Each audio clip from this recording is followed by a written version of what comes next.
Salut, c'est Jonathan. Aujourd'hui, je voudrais te parler du droit à l'erreur.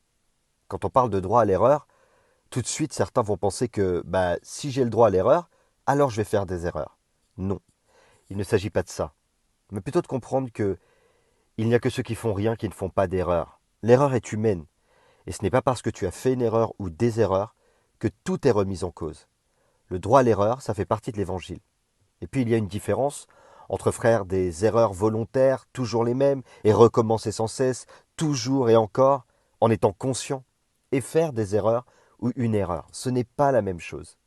La Bible dit dans la lettre de Jean, la première, Jean 2 au verset 1, Mes enfants, je vous écris ces choses-là pour que vous évitiez de commettre des péchés. Mais si quelqu'un commet des péchés, nous avons un défenseur devant le Père, c'est Jésus-Christ le juste. La culpabilité, c'est pas toujours négatif, bien au contraire.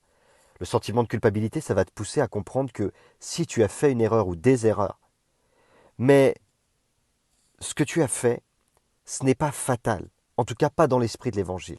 Dans l'esprit de l'Évangile, ceux qui font des erreurs peuvent être pardonnés et heureusement. Si tu as fait une erreur ou plusieurs erreurs, et que tu sens le poids de la culpabilité peser sur tes épaules, c'est le moment de faire un demi-tour sur toi-même et de revenir à Dieu tel que tu es. Alors certains te diront que tu en as fait trop, que c'est trop grave. D'autres te diront que tu mérites une peine ou une sanction.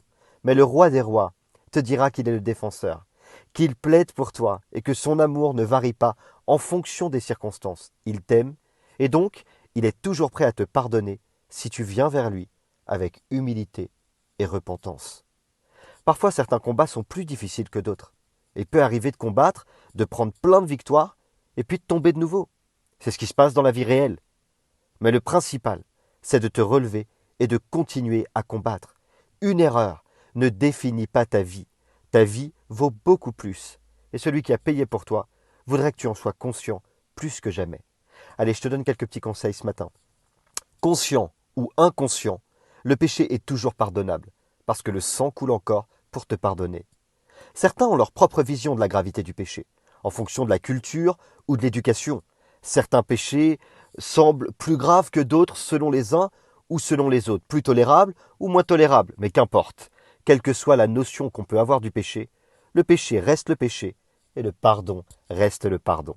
Le plus important dans tout ça, c'est que la culpabilité qui aujourd'hui pèse sur tes épaules ne pèse pas uniquement pour te dire coupable, mais au contraire, pour te dire que tout coupable peut être gracié. Alors je ne sais pas ce qui te culpabilise ce matin.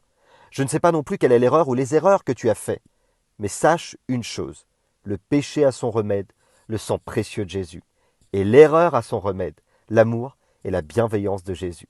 On a entendu ce beau slogan plus d'une fois. Lorsque les hommes pointent du doigt, Christ te tend les bras.